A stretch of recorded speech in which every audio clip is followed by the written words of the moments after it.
नमस्ते दोस्तों, स्वागत है आप सभी का आपके अपने चैनल बुक एज हिंदी पर। कल्पना कीजिए, एक कमरा है जो बरसों से बंद पड़ा है। चारों तरफ धूल की मोटी परत जमी है, कोनों में मकड़ी के जाले हैं और पुरानी टूटी फूटी चीजों का ढेर लगा है। क्या आप ऐसे कमरे में एक पल के लिए भी चैन से बैठ पाएंगे? शायद नहीं, आपका दम घुटने लगेगा। अब जरा सोचिए, अगर आप उस कमरे की खिड़कियों को खोल दें, सारी गंदगी बाहर फेंक दें और ताजी हवा को अंदर आने दें, तो कैसा महसूस होगा? एक सुकून, एक नई ताजगी। मेरे प्यारे दोस्तों, ठीक इसी तरह हमारा मन भी होता है। समय के साथ साथ इसमें नकारात्मक विचार, पुरानी कड़वी यादें, असफलता का डर और दूसरों से तुलना का जहर इकट्ठा होने लगता है। और फिर एक दिन हमें लगने लगता है कि जिंदगी बहुत भारी हो गई है। आज की ये किताब डिटॉक्स योर माइंड आपको सिखाएगी कि अपने मन के उस भारी बोझ को कैसे उतारें और फिर से खुलकर जीना कैसे शुरू करें। किताब का सबसे पहला सबक बड़ा ही गहरा है। जो हमारे अंदर चलता है वही हमारी बाहर की दुनिया बनाता है। अगर अंदर शोर है तो बाहर की शांति भी हमें शोर ही लगेगी। लेखक कहते हैं कि हर इंसान के दिमाग में दिन भर में लगभग 60,000 विचार आते हैं। दुख की बात यह है कि इनमें से ज्यादातर विचार या तो बीते हुए कल का पछतावा होते हैं या आने वाले कल की चिंता। सफाई की शुरुआत होती है आत्मनिरीक्षण से। रुकिए और खुद से पूछिए कि कौन सी बातें आपको तकलीफ दे रही हैं। अक्सर हम अपनी परेशानियों का ठीकरा दूसरों पर फोड़ते हैं। उसने ऐसा क्यों कहा, उसने मेरे साथ गलत क्यों किया। लेकिन सच तो यह है कि तकलीफ उसकी बातों में नहीं बल्कि हमारी उम्मीदों में छिपी होती है। जब आप अपनी सोच के पैटर्न को समझने लगते हैं, तब समझ लीजिए कि आपने मन की सफाई का पहला झाड़ू लगा दिया है। किताब हमें एक बहुत ही कड़वे सच से रूबरू कराती है। मानसिक टॉक्सिन्स। जैसे शरीर में जहर फैलने पर हम बीमार पड़ जाते हैं, वैसे ही जलन, गुस्सा और नफरत हमारे मन को बीमार कर देते हैं। इसका सबसे बड़ा इलाज क्या है? लेखक कहते हैं क्षमा यानी माफी।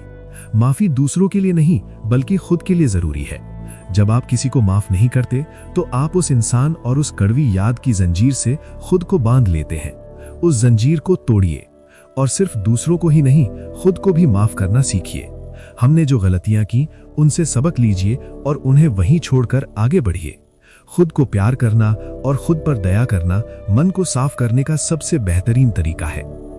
आज के इस डिजिटल युग में हमारा मन कभी खाली नहीं रहता। जैसे ही आंख खुलती है, हम मोबाइल की दुनिया में खो जाते हैं।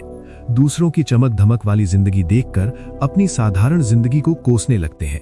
ये डिजिटल कचरा हमारी मानसिक ऊर्जा को दीमक की तरह चाट रहा है। लेखक सुझाव देते हैं डिजिटल डिटॉक्स।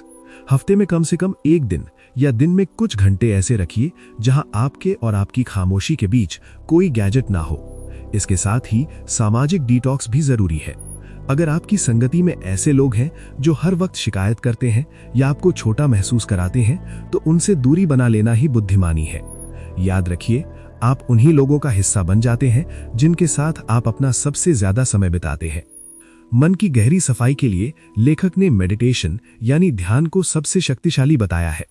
ध्यान का मतलब सिर्फ आंखें बंद करके बैठना नहीं है, बल्कि अपने भागते हुए विचारों को बस देखना है।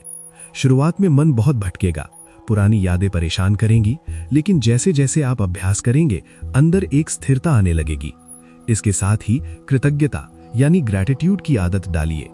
रोज रात को सोने से पहले 3 ऐसी चीजें लिखें जिनके लिए आप ऊपर वाले के शुक्रगुजार हैं।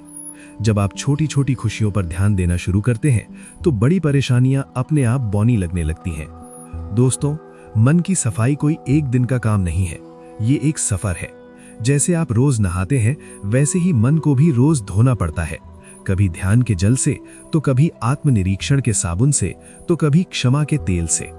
अंत में लेखक एक बहुत खूबसूरत बात कहते हैं, शांति कोई मंजिल नहीं है, शांति तो एक यात्रा है। ये यात्रा तब शुरू होती है जब आप खुद से ईमानदारी से मिलते हैं, जब आप अपने डर को, अपनी गलती को और अपने दुख को स्वीकार कर लेते हैं, तब आपके अंदर सच्चा सुकून उगता है। लेखक एक और अभ्यास बताते हैं जिसे वो कहते हैं डेली रिफ्रेश। इसमें आप हर सुबह एक कागज पर लिखते हैं, आज मैं क्या सोच बदलना चाहता हूँ, आज मैं किस एक आदत को छोड़ना चाहता हूँ और आज मैं किस बात के लिए खुद को माफ कर रहा हूँ। ये सवाल आपके जीवन को एक नई दिशा देते हैं।